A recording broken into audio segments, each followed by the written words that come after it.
Bab ke-52. Astagfirullah. Aku menutup mulut dengan tangan kiri. Mataku seketika membulat ketika melihat rentetan bab yang sangat banyak. Benar yang dikatakan oleh Nisa. Pak Putra tidak segan-segan memberikan aku hukuman seberat ini. Hampir ada 150 bab dalam satu naskah ini.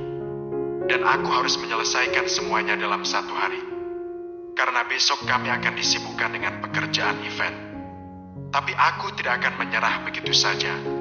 Lagi pula aku juga sering menulis dan mengedit naskahku sebelum akhirnya berada di berbagai platform online.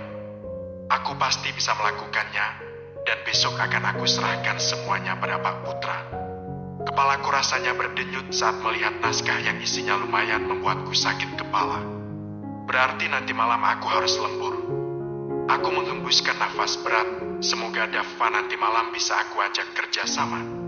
Tidak terasa jam makan siang, aku segera mengambil paper bag yang isinya mukena.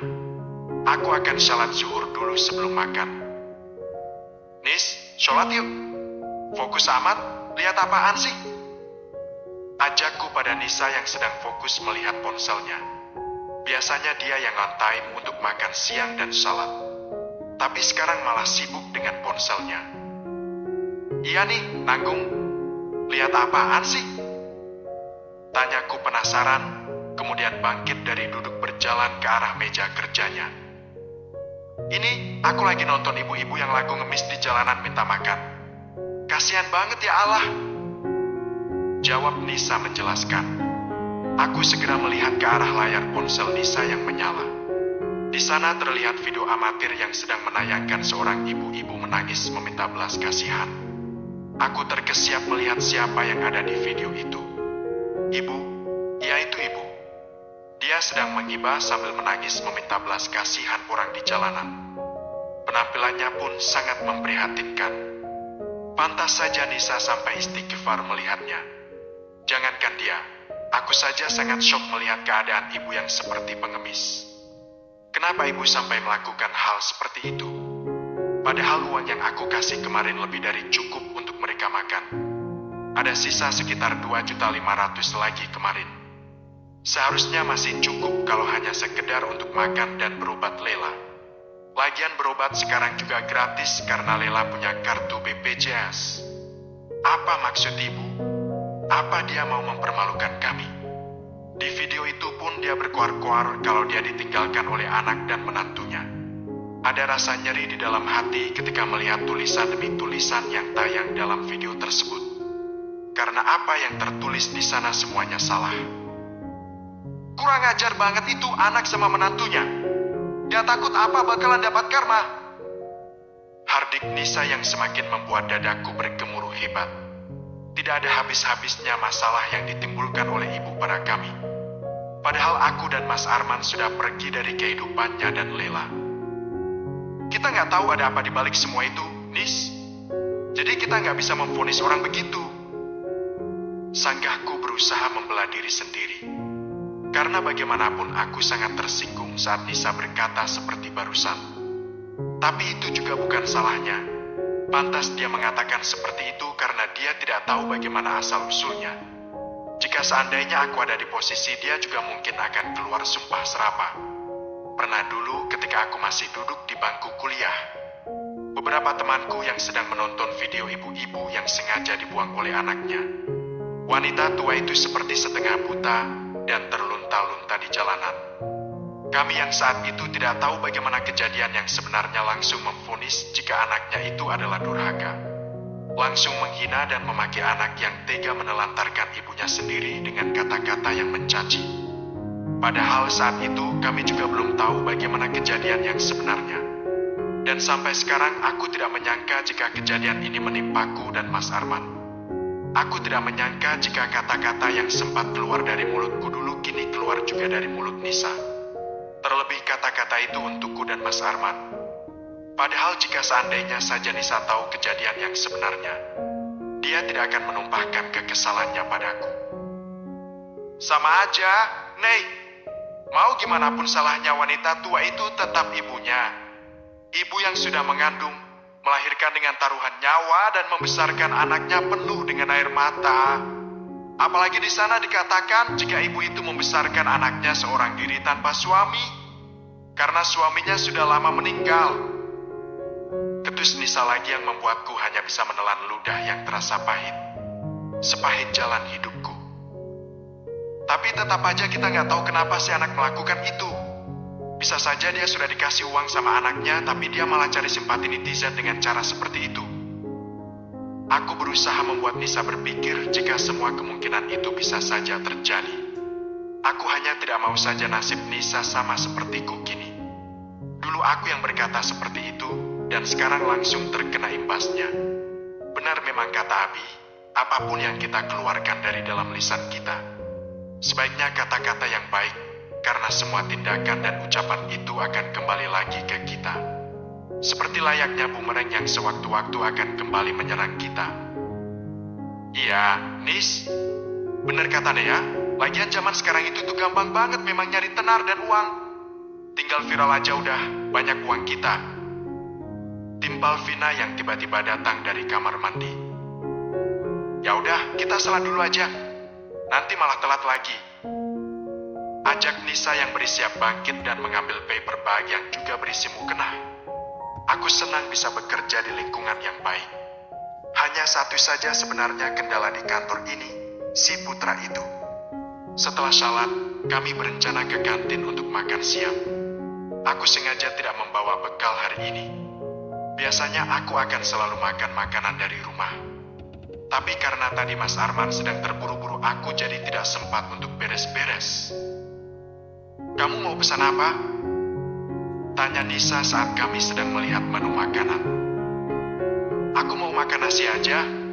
Takut kalau makan sembarangan, perutku manja. Jawabku seraya mengambil piring untuk menaruh nasi.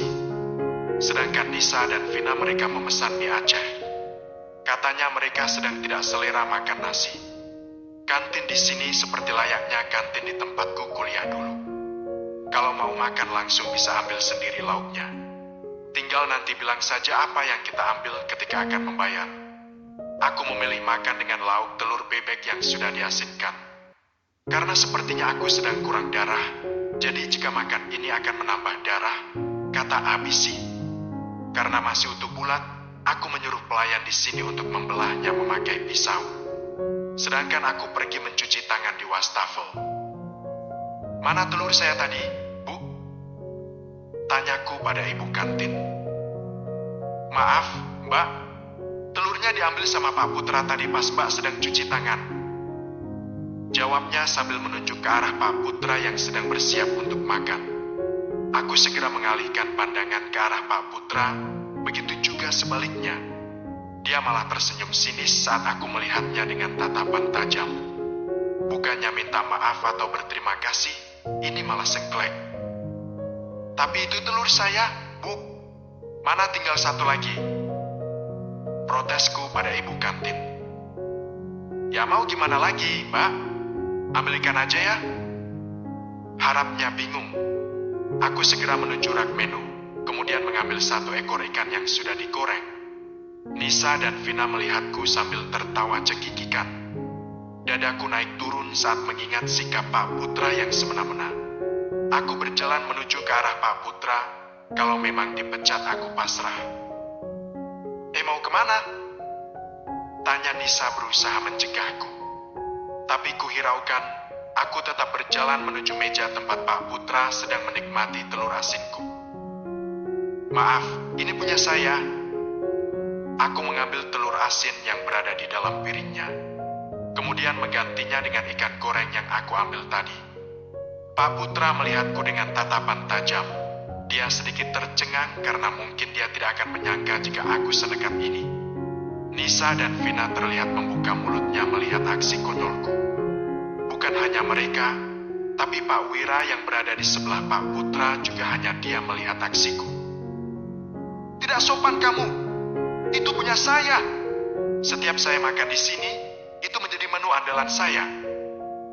Tegas Pak Putra yang bangkit dari duduknya, menyamakan posisinya denganku. Tapi saya yang mengambilnya lebih dulu. Kalau ingin makan ini, silakan datang lebih awal. Pungkasku kemudian mencoba pergi dari sana. Kamu tidak bisa membantah saya, Unaya Hafizah. Saya atasan kamu. Ucap Pak Putra setengah membentak. Dia menatapku tajam seakan ingin memakanku hidup-hidup. Tapi ini jam istirahat. Saya bukan bawahan Anda di jam seperti ini. Bukankah begitu, Pak Wira? Tanyaku beralih menatap Pak Wira yang mengangguk setuju dengan pernyataanku barusan. Kemudian aku berbalik dan berjalan santai ke arah Nisa dan Vina yang sedang menungguku untuk makan. Dia pikir dia siapa? Aku tidak akan takut kehilangan pekerjaan ini. Aku masih bisa menulis di rumah jika hanya untuk mendapatkan uang dan menyalurkan hobiku. Kamu nekat banget, sumpah. Bisik Nisa menyenggol lenganku. Biarlah, aku muak lihat sikap dia yang sok bos. Jawabku sambil makan telur asin yang tersisa sebelah. Kamu bakalan kena hukuman lagi kayaknya. Sahut Vina lagi sambil tertawa. Aku jabanin. Lagian aku pernah merasakan cobaan lebih berat daripada ini. Jawabku santai. Cobaan yang hampir saja membuatku menjadi seorang janda. Tapi itu semua bisa aku lewati berkat bantuan Allah.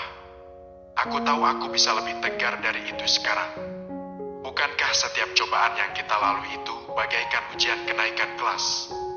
Jika kita sanggup menghadapi ujian itu, maka kita akan naik ke peringkat selanjutnya. Sepulang dari kantor, aku akan memperlihatkan video ibu tadi pada Mas Arman. Ketika istri berhenti peduli. Part ke-53. Peovenia. Setelah kejadian tadi di kantin, aku benar-benar diawasi oleh Pak Putra. Karena sikapku yang menurutnya semena-mena, jadi bisa dipastikan aku akan dipersulit lagi olehnya. Kamu belum pulang, Nei? Ini udah jam pulang kerja loh. Tanya Nisa saat aku sedang fokus mengedit naskah tugas dari Pak Putra. Tanggung nih, soalnya aku nggak ada laptop di rumah. Kalau laptop dulu udah rusak. Jawabku tanpa mengalihkan pandangan dari depan layar komputer. Tapi bentar lagi suami kamu bakalan jemput kan? Tanya Nisa lagi. Aku mencoba melihat ke arahnya. Terlihat ruangan ini sudah kosong, tinggal aku sama Nisa. Dia juga sudah bersiap-siap untuk segera pulang kerja. Iya sih, tapi aku belum punya laptop. Belum sempat beli. Jadi gimana dong? Ini tinggal beberapa bab doang sih. Jawabku lesu. Karena kemarin aku sempat ingin membeli laptop agar mudah bekerja juga mudah saat aku menulis novel. Hanya saja uang itu sudah aku pakai untuk menyewa rumah untuk ibu dan Lela. Sedangkan jika aku mau mengambil uang di bank, aku tidak punya ATM. Karena semenjak uangnya aku pindahkan kemarin, aku belum sempat membuat ATM di buku tabungan yang satu itu. Iya sih. Ya udah deh, kamu edit aja lagi. Masih jam 4:05.30 ini. Semoga kelar sebelum maghrib. Ujar Nisa kemudian bersiap untuk pergi. Amin, aku juga udah hubungi suami. Katanya dia juga bakalan telat jemputnya, ada deadline juga. Jawabku sambil tersenyum ke arah Nisa. Ya udah aku duluan ya. Pamit Nisa lagi sambil melambaikan tangan.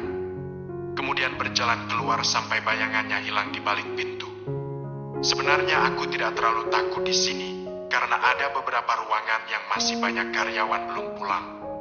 Rata-rata mereka mengejar deadline sebelum event diadakan. Jadi aku tidak sendiri di sini. Hanya saja aku pisah ruangan dari mereka. Aku kembali fokus untuk mengedit naskah. Tidak lama lagi ini mungkin selesai, hanya saja aku seperti pusing dan agak mual saat melihat ke layar komputer. Karena terlalu lama melihat cahaya komputer membuat mataku lelah. Berkali-kali aku mengucek mata yang terasa perih. Aku juga sudah menghubungi Umi mengatakan jika aku akan pulang sedikit telat. Katanya tidak apa-apa, karena Dava sedang asik bermain dengan para santri di sana. Aku bersyukur semenjak pindah ke rumah Abi dan Umi. Dava menjadi lebih aktif dan terlihat bahagia.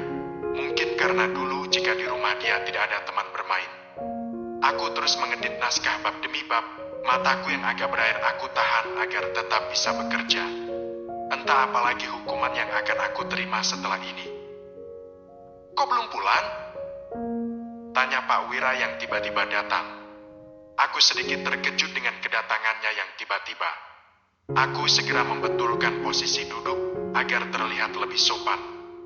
Karena tadi aku duduk dengan menaikkan kedua kakiku pada kursi depan untuk mencegah pegal pada kaki yang seharian bekerja. Iya, Pak. Ini kerjaannya belum selesai. Jawabku. Pak Wira masih berdiri di depan pintu melihatku. Dia melipat kedua tangannya di depan dada, berdiri sambil bersandar di dinding dekat pintu. Ya kerjakan besok saja. Ini udah lumayan telat loh. Balas Pak Wira lagi sambil melihat jam di tangannya. Besok pagi harus siap, Pak. Terlihat Pak Wira mengerutkan keningnya. Mungkin dia heran dengan jawabanku. Masak sih? Tanya Pak Wira heran. Iya, Pak. Biasa, hukuman dari Pak Putra. Jawabku sambil nyengir. Pak Wira hanya tersenyum sambil manggut-manggut saja. Dia pasti mengerti bagaimana sikap Pak Putra. Kerjakan di rumah saja. Kasihan Dava nungguin kamu di rumah. Sahut Pak Wira lagi. Begini memang sikap seorang bos asli, tidak menekan bawahannya. Sikap Pak Wira memang lebih lembut, dia juga terlihat lebih pengertian pada semua bawahannya. Pantas jika banyak karyawan yang betah bekerja di sini. Padahal ada beberapa masalah pribadi yang dibawa ke kantor ini oleh Pak Wira. Tapi tidak membuat aktivitas karyawan terganggu. Nggak ada laptop, Pak. Jawabku malu. Karena Pak Wira pasti heran kenapa seorang penulis sepertiku tidak mempunyai laptop. Tunggu bentar, saya ambilkan. Jawab Pak Wira lalu melangkah keluar dari ruangan ini. Entah apa yang akan dia ambil, sampai aku disuruh menunggu. Aku kembali lagi fokus ke layar komputer. Menatap kata demi kata, kadang aku ikut hanyut dalam cerita dalam novel ini. Bagus sekali. Menceritakan tentang bagaimana seorang wanita muda yang berusaha mempertahankan kehamilannya. Dia melahirkan seorang diri karena pacarnya tidak mau bertanggung jawab. Dia bahkan diusir oleh kedua orang tuanya karena lebih memilih anak yang berada di dalam kandungannya. Ini benar-benar kisah yang sangat sakit. Entah mengapa, dunia ini seakan membenci wanita. Saat wanita melakukan kesalahan dengan seorang laki-laki, maka yang akan disalahkan adalah wanita. Padahal yang melakukan dosa itu kan mereka berdua. Tapi semua tuduhan pasti mengarah ke wanita. Alasannya pasti karena tidak bisa menjaga diri dan kehormatan. Tidak terasa mataku memanas saat membaca wanita itu melahirkan seorang diri di tengah rumput ilalang yang tinggi. Aku tidak bisa membayangkan jika nyata terjadi. Pasti sangat sakit. Loh, kok kamu nangis? Aku terkejut ketika melihat Pak Putra yang tiba-tiba datang. Aku pikir tadi itu adalah Pak Wira, karena dia pergi sebentar dan menyuruhku untuk menunggu. Dengan cepat aku menghapus air mataku. Aku juga berusaha mencari tisu yang ada di dalam tas. Mengambilnya dan mengusap air mata yang keluar tanpa permisi. Aku terlalu menghayati alurnya novel, dasar cengeng.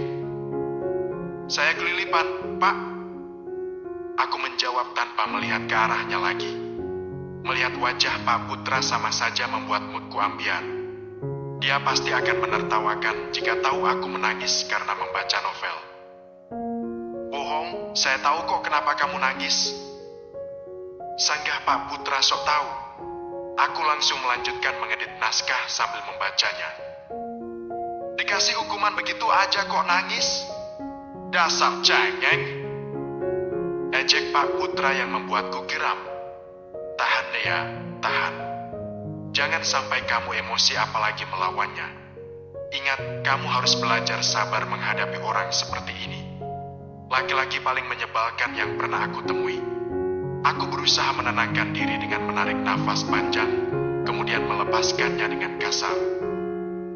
Ada yang bisa saya bantu? Tanyaku pada Pak Putra. Aku sengaja mengalihkan pembicaraan karena aku tidak ingin berkomunikasi dengannya. Tidak ada sih. Saya cuma mau memastikan jika kamu bekerja dengan baik. Jawabnya dengan memasukkan kedua tangannya ke dalam saku celana. So keren. Gak usah dipantau, Pak. Karena besok saya pasti akan menyerahkan naskah ini. Jawabku kesal. Moodku benar-benar ambiar sekarang. Hatiku terasa panas. Padahal untuk mengerjakan ini semua diperlukan mood yang bagus. Sepertinya dia sengaja membuatku marah agar pekerjaan ini tidak selesai dan aku kembali diberi hukuman. Kantor macam apa ini? Astagfirullah. Berkali-kali aku beristighfar di dalam hati, semoga makhluk di depanku ini sirna dengan doa yang aku rapalkan. Ya udah, saya permisi dulu. Kamu jangan seperti Ayunda ya. Ucapnya kemudian berlalu pergi dari hadapanku. Ayunda? Siapa? Aku tidak mengerti maksudnya barusan. Aku hanya memejamkan mata sebentar, mengusir rasa pusing. Kemudian kembali mengedit naskah yang entah sampai kapan selesainya. Ayunda? Aku baru ingat jika itu nama tokoh di dalam naskah yang sedang aku edit ini. Ayunda, gadis muda yang menderita seumur hidupnya karena salah pergaulan. Dia pikir aku wanita apaan, aku bisa jaga diri. Lagian aku sudah punya suami dan anak. Apa dia tidak membaca biodataku? Mau bergaul kayak bagaimanapun kalau dengan suami sendiri ya tidak apa-apa. Dasar. Nei, ini laptopnya. Ucap Pak Wira yang sedang berjalan menuju ke arahku. Aku melebarkan mata ketika melihat Pak Wira datang dengan membawa laptop untukku. Dia berjalan dengan sedikit tersenyum ramah. Maksudnya gimana ya? Tanyaku tidak mengerti. Tadi disuruh menunggu padahal aku tidak kemana-mana. Sekarang malah datang membawa laptop. Tadi kamu bilang gak ada laptop kan? Kamu ambil aja dulu laptop ini. Saya kasihan lihat Dava jika harus nunggu kamu. Jawab Pak Wira sambil menyodorkan tas yang berisi laptop untukku. Tapi, Pak, saya takut rusak. Tolakku lembut. Aku hanya tidak ingin Pak Wira merasa tersinggung dengan penolakan yang aku lakukan. Gak apa-apa, ini laptop kantor, jadi kalau rusak ya bisa diperbaiki lagi. Balas Pak Wira santai. Aku menerima laptop ini dengan perasaan tidak enak, karena Pak Wira terlalu baik. Saya melakukan ini untuk Dava. Saya takut dia menangis menunggu kamu pulang. Ucap Pak Wira lagi. Aku hanya mengangguk paham, mengerti maksudnya. Terima kasih banyak, Pak. Ucapku sambil sedikit menunduk. Kemudian Pak Wira langsung keluar dari ruangan ini. Aku harus segera bersiap-siap untuk pulang. Karena barusan Mas Arman mengirim pesan katanya hampir saja sampai ke sini. Ternyata setelah aku keluar, Mas Arman sudah menungguku di parkiran. Maaf, Mas, selamat jemputnya. Tadi ada pekerjaan yang belum selesai. Ucap Mas Arman saat aku sudah di dalam mobil. Gak apa-apa kok, Mas. Aku juga tadi masih ada kerjaan. Jawabku lalu menyimpan tas berisi laptop ke kursi belakang. Itu tas siapa? Tanya Mas Arman, kemudian langsung melajukan mobil. Itu laptop kantor. Aku masih ada sedikit pekerjaan yang belum selesai. Makanya bawa pulang laptop. Jawabku memberi alasan. Tidak mungkin aku mengatakan jika itu adalah laptop yang dipinjamkan oleh Pak Wira. Karena sifat cemburu Mas Arman akhir-akhir ini sudah over. Oh, aku lega akhirnya Mas Arman tidak mencurigai apa-apa. Oh ya, Mas, kamu lihat video ibu nggak? Tanyaku pada Mas Arman yang masih fokus menyetir. Video apa? Tanya Mas Arman balik. Sepertinya memang Mas Arman belum melihat video ibu yang viral di media sosial. Bentar. Aku mengeluarkan ponsel dari dalam tas. Kemudian mencari video ibu yang sedang menangis di perempatan jalan sambil meminta sedekah dan uluran tangan dari pengemudi di jalan. Ini, Mas. Aku menyodorkan ponselku pada Mas Arman. Seketika Mas Arman menepikan mobil dan melihat video itu dengan fokus. Aku sama sekali tidak bisa menebak ekspresi Mas Arman. Entah dia kasihan atau apa. Yang jelas saat ini wajahnya sedikit tegang. Aku nggak nyangka ibu sampai ngelakuin gini. Lirih Mas Arman. Terus kita harus gimana, Mas? Kamu tahu sendiri kan kalau media sosial itu sangat cepat menyebarnya. Pasti nanti ada orang yang mengenal ibu dan nama kita akan diseret-seret. Ucapku frustrasi. Kamu keberatan gak kalau kita lewat jalan ini? Siapa tahu ibu masih di sana? Desah Mas Arman putus asa. Boleh, Mas. Tapi kita jangan turun ya. Jawabku. Setelah sepakat untuk pergi melihat kondisi ibu, Mas Arman memutar balik arah mobil. Kami akan melihat secara langsung bagaimana ibu mengiba pada semua orang di jalanan. Bisa jadi di sana tempat dia meminta-minta. Kami menempuh jarak sekitar 20 menit, kemudian sampai di simpang tempat ibu yang terlihat di video. Di mana ya? Tanya Mas Arman sambil melihat ke arah kanan dan kiri. Aku juga melakukan hal yang sama dengan Mas Arman. Melihat keberadaan ibu. Itu, Mas. Tunjukku pada Mas Arman. Di depan sana terlihat ibu yang sedang duduk di tikar lusuh. Sambil menengadahkan tangannya pada orang-orang yang lewat. Jika dilihat seperti itu, memang nasib ibu sangat memprihatinkan. Tapi jika aku mengingat sifatnya, aku sangat membencinya. Ketika istri berhenti peduli, part ke-54. Peovenia. Itu, Mas. Tunjukku pada Mas Arman. Di depan sana terlihat ibu yang sedang duduk di tikar lusuh. Sambil menengadahkan tangannya pada orang-orang yang lewat. Jika dilihat seperti itu, memang nasib ibu sangat memprihatinkan.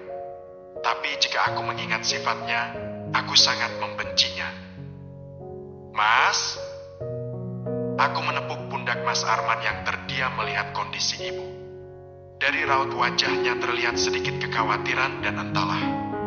Aku tidak bisa menebak isi hatinya. Iya. Jawab Mas Arman yang tersentak kaget karena melamun. Aku menatapnya dengan tatapan penuh pertanyaan. Semoga dia paham maksud tanpa harus aku jelaskan.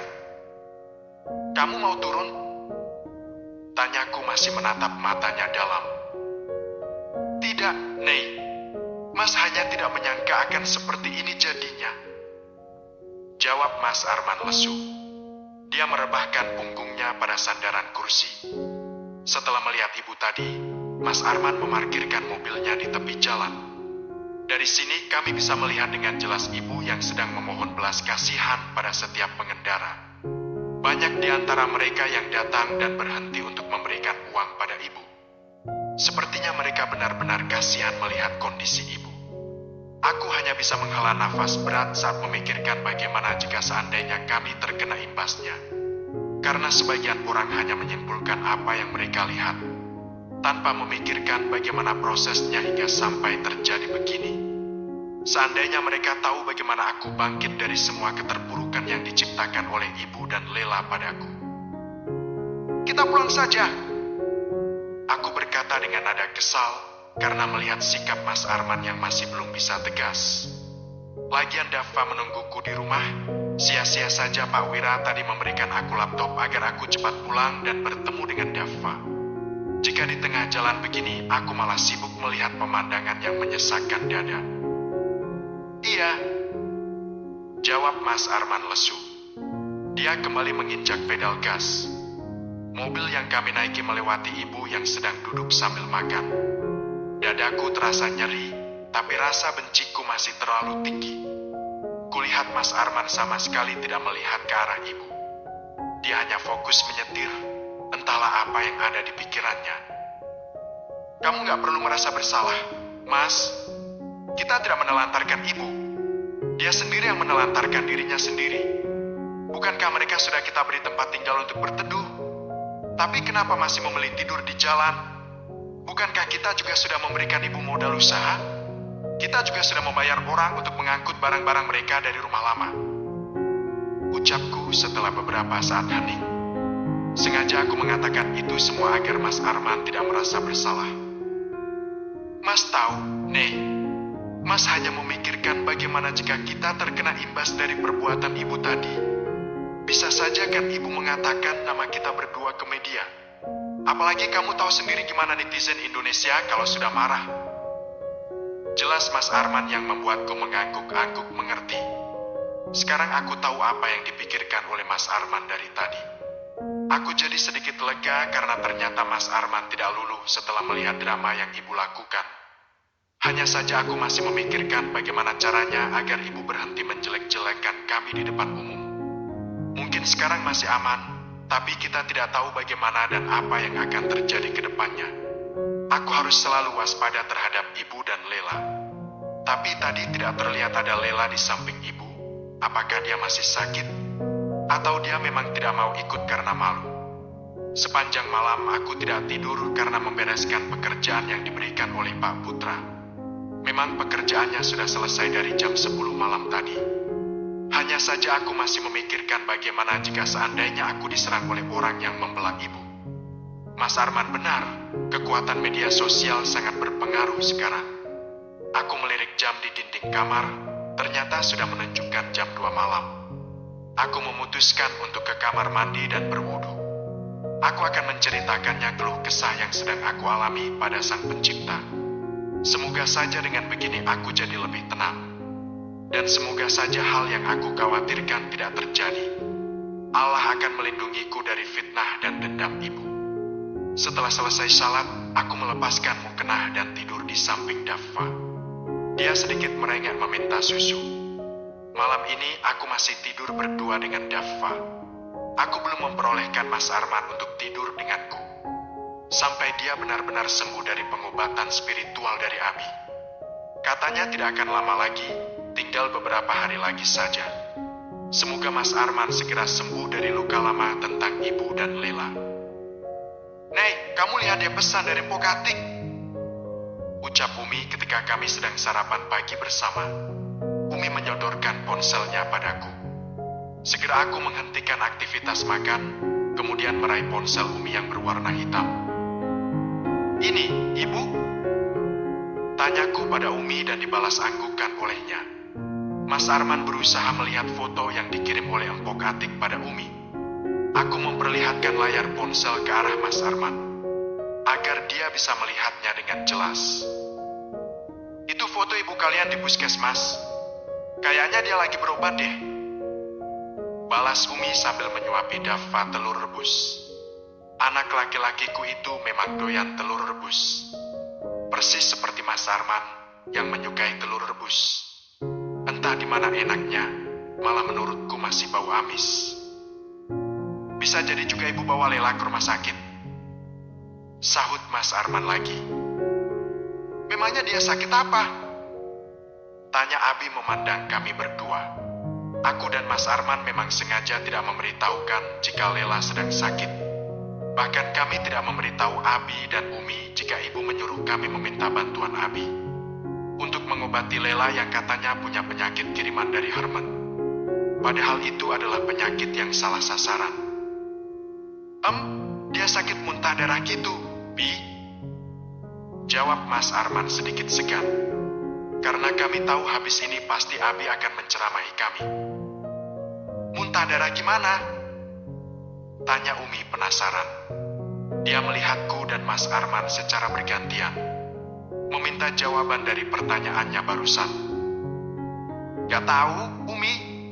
Tapi kemarin itu kami udah bawa dia ke rumah sakit kok. Jawabku menjelaskan. Terus kata dokter sakit apa? Tanya Umi lagi. Kata dokter dia sakit jantung gitu. Juga kerusakan ginjal. Udah komplikasi gitu, Umi. Jawab Mas Arman lagi yang membuat Umi menutup mulutnya dengan tangan. Mungkin Umi tidak menyangka jika Lela mempunyai sakit yang serius. Apalagi di usianya yang masih muda. Terus kok bisa sampai muntah darah?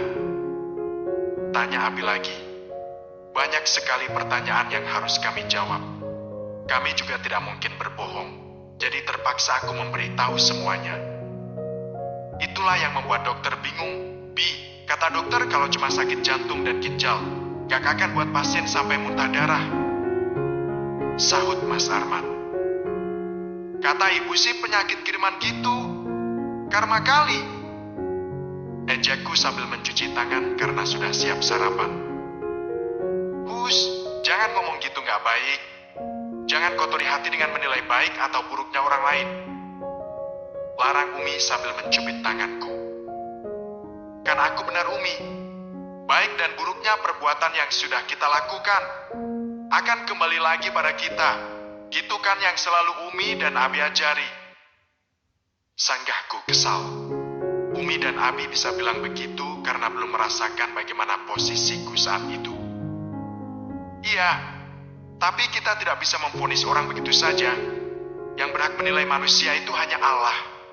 Tidak ada yang tahu bagaimana jika dia bertaubat di akhir usianya, mengucapkan la ilaha illallah di ujung nafasnya.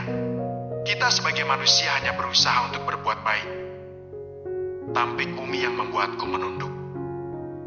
Dulu saat Umi di usia kamu, sifat kita sama. Saat Umi tahu sahabat Umi diguna-guna sampai meninggal, Umi sangat marah. Bahkan mengeluarkan sumpah serapah. Karena kita belum bisa mengontrol emosi. Tapi semua itu tidak ada gunanya. Belajarlah untuk meluaskan rasa sabar di dalam hati. Sambung Umi lagi. Ucapan Umi barusan bagaikan siraman air dingin di saat hatiku terbakar dengan dendam dan kemarahan. Aku tidak tahu akan jadi manusia seperti apa jika tidak ada Umi dan Abi yang mengingatkan. Umi benar, aku tidak berhak menilai orang lain. Sedangkan diriku sendiri saja masih jauh dari kata baik. Arman, kamu ada ngasih uang buat pengobatan Lela?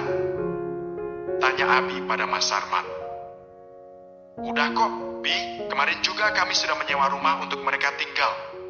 Juga sudah menyuruh orang untuk mengangkut semua barang-barang mereka dari rumah lama. Jawab Mas Arman menjelaskan. Abi hanya mengangguk-angguk. Arman, mungkin dia bukanlah ibu kamu. Dia juga sudah membuat kamu kehilangan ibu kandung kamu. Tapi ingat, Lela itu masih tanggung jawab kamu. Karena apa? Dia adik kandung kamu. Kalian satu ayah. Dia juga sudah tidak punya suami lagi. Otomatis kamu yang harus bertanggung jawab. Karena kamu walinya. Jelas Abi lagi. Tidak salah dugaanku tadi. Pasti kamu akan kena siraman rohani. Kami tahu, Bi, tapi dengan memberikan uang saja Nia pikir sudah lebih dari cukup. Sahutku kesal. Iya, Abi cuma mengingatkan. Abi hanya tidak mau anak-anak Abi ini berdosa. Cukup mereka yang jahat, anak Abi jangan. Jawab Abi sambil tersenyum. Kemudian bangkit dari duduknya dan berjalan ke arah kamar. Ya udah, Umi. Kalau gitu kami berangkat kerja dulu. Pamitku pada Umi. Begitu juga Mas Arman, pamit pada Umi. Aku bangkit dan mengambil tas, mencium Dava dan langsung berjalan keluar. Mas Arman sudah menungguku di mobil. Kayaknya kita harus ke rumah lama deh, Mas. Buat pindahin semua barang-barang kita dulu. Soalnya yang mau beli rumah gak mau perabotannya. Ucapku pada Mas Arman saat kami sudah ada di dalam mobil. Iya, besok kan Sabtu. Libur kerja, jadi kita bisa menyewa orang untuk mengangkut semua barang-barang kita ke rumah kosong milik Abi dan Umi. Jawab Mas Arman yang aku balas dengan anggukan. Memang di samping rumah Abi, ada rumah kosong yang lumayan besar. Rumah yang sengaja Abi dan Umi buat untukku dulu.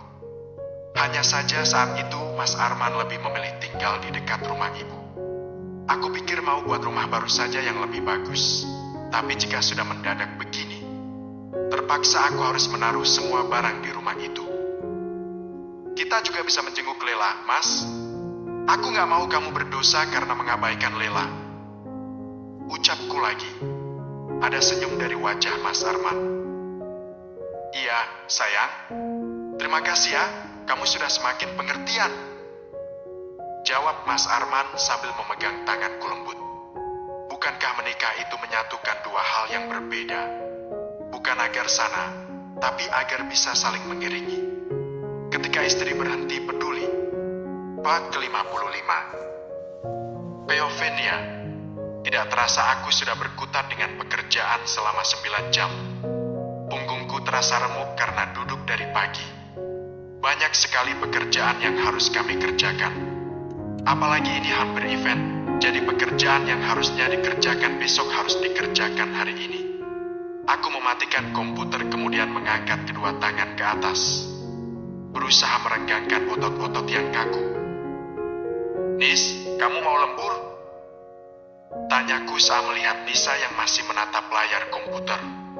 Dia menoleh sebentar, kemudian langsung fokus lagi pada pekerjaannya. Rencananya gitu, soalnya masih banyak kerjaan. Jawabnya sambil terus mengetik. Aku merebahkan punggung pada sandaran kursi. Memejamkan mata sejenak, mengistirahatkan mata yang perih. Aku harus pulang cepat kayaknya. Ucapku lesu. Mengingat sebentar lagi aku harus menjenguk Lela yang sakit. Sekalian aku juga mau tanyakan kebenaran atas video meresahkan yang ibu buat. Semangat para pejuang nafkah. Semoga lelah kita menjadi lilah. Seru Nisa sambil tersenyum. Aku hanya mengangguk mendengarnya. Semoga Allah memudahkan. Dir, Mas sudah di depan. Sayang, pesan dari Mas Arman masuk. Aku segera bersiap-siap untuk segera pulang. Untung saja laptop kemarin sudah kembali tadi pagi pada Pak Wira. Jadi sekarang aku tidak perlu repot-repot lagi mengembalikannya. Nis, aku duluan ya. Kamu jangan telat pulang antara sakit. Pamitku sambil memakai tas. Iya, hati-hati. Nanti kalau udah siap aku langsung pulang. Jawab Nisa sambil membalas lambaian tanganku. Aku berjalan cepat menuju luar kantor. Hari ini setelah aku menyerahkan tugasku pada Pak Putra, dia tidak mengganggu lagi, entah karena sibuk atau apa. Yang jelas aku sudah membuktikan jika aku memang benar-benar mampu dan layak bekerja di sini. Aku tersenyum ramah dengan beberapa karyawan saat kami berpapasan keluar dari kantor. Udah lama, Mas? Tanyaku pada Mas Arman saat aku sudah di dalam mobil. Enggak kok. Jawab Mas Arman, kemudian memutar arah mobil. Kita jadi jenguk Lela dulu? Tanyaku pada Mas Arman. Jadi kalau kamu gak capek, kalau kamu capek, kita pulang saja. Jawab Mas Arman lagi sambil melihatku. Enggak kok. Kita bisa ke sana. Sekalian aku mau tanya sama ibu maksud dia buat pernyataan di video itu apa. Kalau cuma mau meminta belas kasihan sih gak apa-apa. Asal gak bawa-bawa nama kita aja. Sahutku. Mas Arman hanya mengangguk mendengar penuturanku, kemudian hening. Tidak ada lagi pembicaraan yang berarti di antara kami. Aku larut dalam pikiranku tentang naskah yang akan ajukan di event mendatang. Karena hadiahnya lumayan, dan juga aku harus bisa meminta izin pada Pak Wira agar membolehkan aku ikut serta. Nek, kita udah sampai. Kau tegur Mas Arman saat aku sedang larut dalam bayangan konflik novel yang akan aku buat nanti. Oh iya, Mas. Maaf, aku ngelamun. Jawabku sedikit tersentak. Mas Arman hanya tersenyum sambil menggeleng-gelengkan kepalanya. Aku segera turun dari mobil mengikuti langkah Mas Arman. Pas kami keluar dari mobil, ada beberapa pasang mata yang melihat ke arah kami. Aku hanya berusaha tersenyum ramah, tetapi mereka malah melihatku dengan tatapan tajam. Aku segera melangkah masuk ke dalam. Karena Mas Arman sudah ada di dalam rumah. Pintu rumah tampak terbuka lebar. Aku masih di teras rumah, memperhatikan sekeliling. Sangat berantakan dan kotor. Apakah ibu dan Lela tidak menyapu dan membersihkan rumah? Assalamualaikum. Ucapku ketika masuk ke dalam rumah ibu dan Lela. Waalaikumsalam. Jawab Mas Arman lirih. Kami mengedarkan pandangan, berusaha menemukan keberadaan ibu dan Lela. Bu, panggil Mas Arman sedikit berteriak. Aku memilih duduk di sofa, menunggu penghuni rumah keluar. Klek, pintu kamar utama terlihat terbuka. Ibu keluar dengan penampilan seperti orang baru bangun tidur. Dia menggaruk kepalanya sambil menguap, kemudian berjalan menuju sofa dan duduk di depanku. Mas Arman memilih duduk di sampingku. Ada perlu apa kalian kesini? Tanya ibu ketus.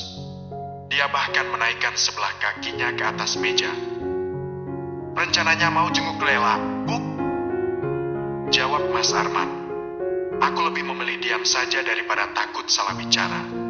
Lagian bicara sama ibu itu yang ada mengundang pertengkaran. Jadi lebih baik aku diam sambil memainkan ponselku. Mengecek penghasil nulis sebulan ini, lumayan bisa buat beli baju baru untuk Daffa. Apalagi ini hampir bulan Ramadan, pasti akan banyak sekali pengeluaran. Lela mana, Bu? Tanya Mas Arman lagi. Sepertinya dia berusaha agar pembicaraan kami kali ini tidak membuat keributan. Udah pergi, sahut ibu singkat. Kemudian dia mengambil satu toples kacang dan memakannya tanpa menawarkan pada kami. Benar-benar tidak sopan. Sepertinya ibu sudah tidak membutuhkan kami lagi. Baguslah. Kemana? Bukannya dia sakit? Tanya Mas Arman penasaran. Ibu beberapa kali mencepikan mulutnya, mungkin kesal karena banyak sekali pertanyaan yang keluar dari mulut Mas Arman. Bukan urusan kamu. Untuk apa lagi kamu harus peduli pada kami?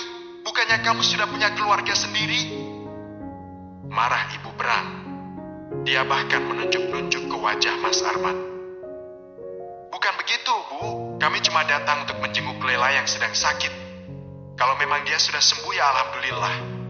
Berarti tugas Arman sebagai abangnya selesai. Arman juga sebenarnya malas kalau harus ke sini, apalagi harus ikut campur urusan ibu. Tapi Arman sudah taubat, aku cuma tidak mau Lela terjerumus hal-hal yang tidak baik. Kalau ibu sih terserah. Decak Mas Arman kesal. Aku terperangah mendengar semua kata-kata yang keluar dari mulut Mas Arman suamiku. Tidak pernah menyangka jika dia bisa setegas ini. Bukan hanya aku, ibu juga terlihat sangat terkejut melihat perubahan Mas Arman. Bola matanya hampir saja keluar dari sarangnya saking terkejut mendengar Mas Arman marah. Berani kamu ya sama saya? Gertak ibu semakin marah. Bahkan dia sekarang menyebut kata saya, bukan lagi ibu. Aku capek, Bu. Seandainya diberi pilihan, aku lebih memilih mati bersama ibuku dulu, daripada harus hidup penuh dengan drama seperti ini. Lirih Mas Arman sedih. Aku tahu bagaimana perasaan Mas Arman. Dengan pelan aku menepuk-nepuk pundak Mas Arman. Ibu terlihat terdiam beberapa saat. Jangan kesini lagi kalau tidak mau berurusan dengan kita. Sekarang hidup ibu sudah jauh lebih baik dari kemarin saat kalian mengusir ibu dan Lela dari rumah. Walaupun harus mengemis dan mengiba pada orang di jalanan. Jawab ibu sendu. Aku tahu ada raut sedih di wajahnya yang sudah mulai berkeriput.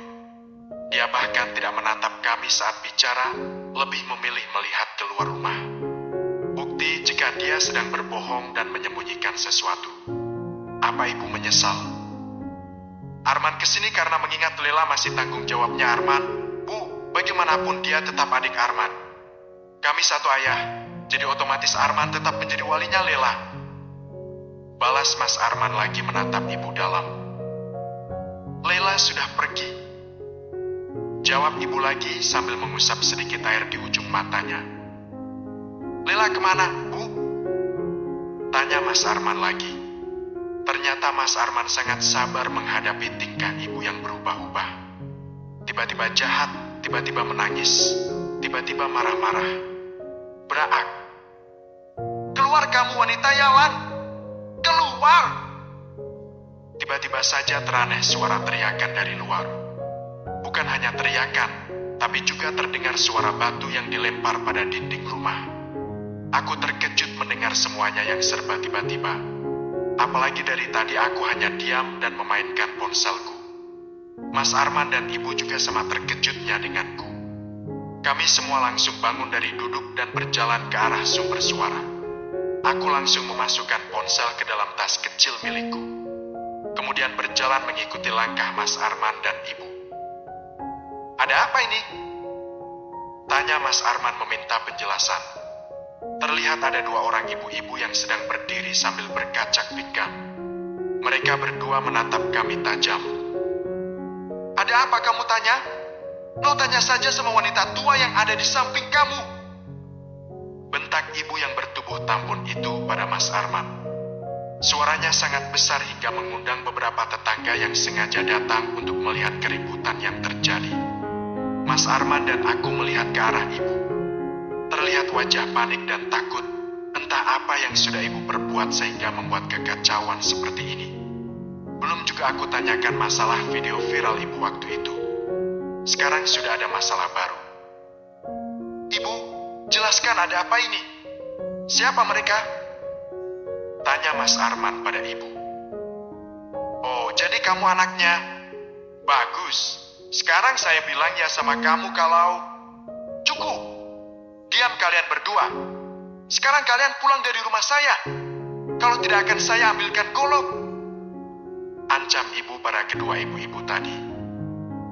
Silakan, kami tidak takut. Akan kami lawan kamu wanita tua peyot. Balas ibu-ibu satu lagi dengan suara yang keras. Sabar, Bu, sabar. Kita selesaikan semuanya dengan kepala dingin. Teriak Mas Arman berusaha menenangkan. Sabar kamu bilang? Wanita mana yang tidak sakit hati saat melihat suaminya diembat sama wanita lain? Teriak ibu-ibu itu yang membuat kami kembali tercengang. Maksudnya gimana ya, Bu? Tanyaku lembut. Berusaha meredam suaranya yang dari tadi berteriak, membuat gendang telinga sakit. Anak ibu kalian yang murahan itu sudah merebut suami kami. Dengan jalang dia memberikan tubuhnya pada suami-suami di sini. Dan sampai sekarang suami saya itu pergi dari rumah. Saya yakin dia pergi sama-sama perempuan murah itu. Aku dan Mas Arman sangat terkejut dengan semua kenyataan yang terjadi. Banyak sekali kejutan yang diberikan oleh ibu pada kami. Bukankah Lela sedang sakit? Bagaimana bisa dia melakukan semua ini? Apakah ibu memaksa Lela untuk mencari uang dengan cara yang tidak halal seperti ini? Ketika istri berhenti peduli,